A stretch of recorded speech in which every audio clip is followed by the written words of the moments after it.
Hey everybody, Nathan Ronen, CFA here with an update for those candidates who sat for the May 2025 Level 2 exam and just got their results today on July 1st, and they did not pass the Level 2 exam, whether it's their first time taking it, second time, or more. You want to listen to this update.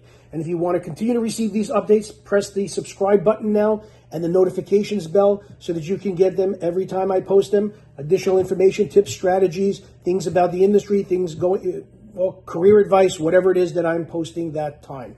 Okay. Well, if you passed the Level 2, if you failed the Level 2 exam, you did not pass the Level 2 exam, I'm very sorry to hear that.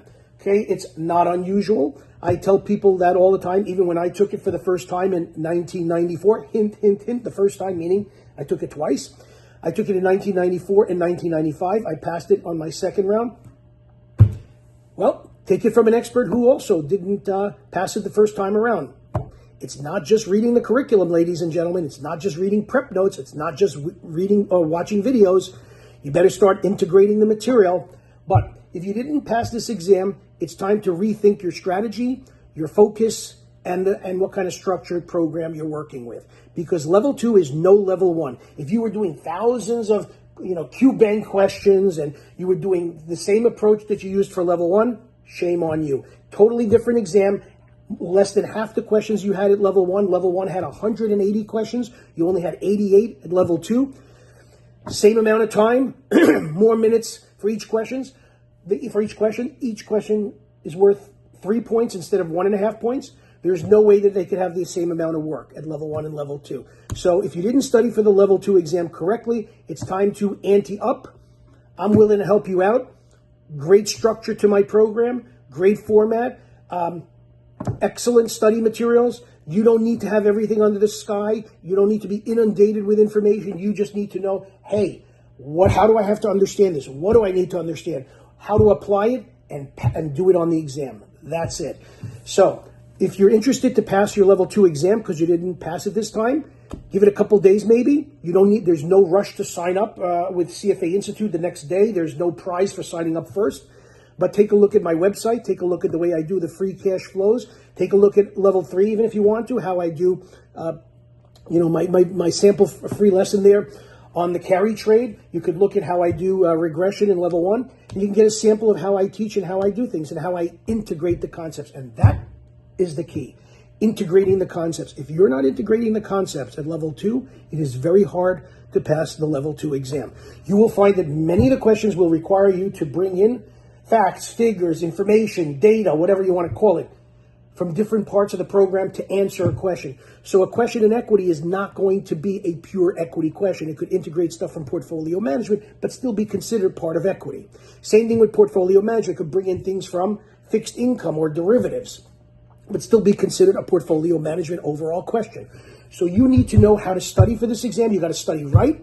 You got to study smart. You got to study efficiently and effectively. No reason to study 9-12 months for this exam.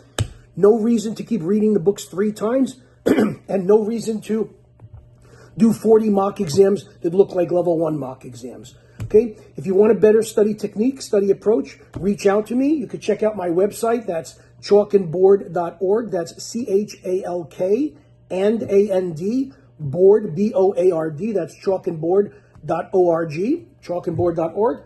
You have my email there, my phone number. You can text me, you can email me, you can WhatsApp me. Happy to talk to you, talk a little strategy, and get you going in the right direction. If you're looking to work with a different approach and the best approach, I think, that you can for passing Level 2 and moving into Level 3. Now, the question you're all asking, should you retake it in November? Here's my answer to you. If you took the exam, okay, for the first or second time, and you did read the curriculum, you did read the actual CFA Institute curriculum, not a prep provider's curriculum. The CFA Institute's official learning ecosystem with the actual books, whatever. If you actually focused on those, I would retake the exam in November. Add me to your collection there, and let's show you how to get it done correctly. Done. Take it in November.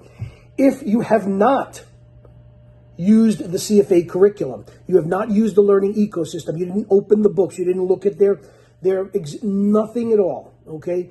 You got a little challenge. you need to use that material. It's obviously not working for you. You got to use the learning ecosystem or the actual curriculum that the CFA Institute puts out. But the question is, we're already at July 1st. You got July, August, September, October, and then you take your exam in November.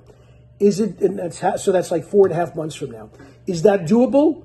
Yes, especially since you are a retaker. Absolutely. Just again, join me and I will help you to make it happen. But if you think that that's a little bit strenuous to get through the curriculum, then your only alternative is to leave it for almost another year till May of next year, of 2026.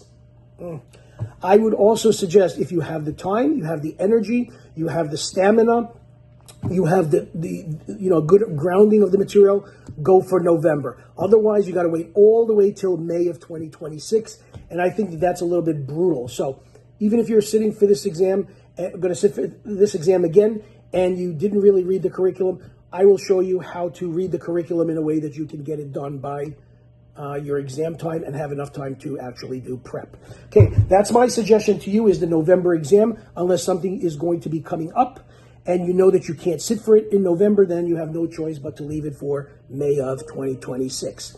Okay, that's it for it. Again, I'm disappointed to hear you didn't pass, but it's not the end of the world. As I say, it's not an incurable disease. So let's get you cured and let's get you done in November of this year, or at the latest May of next year if you can't sit for it in November of this year. So let's get you done in November this year, hopefully, and if not, and you can't sit for it, in May of 2026. All right, that's it for now. Thanks for listening, and if you have any questions, reach out and just soak in the the result. Don't overthink it. Don't get impressed by the people who did pass. You're not stupid. You're not a loser. You're going to still do it.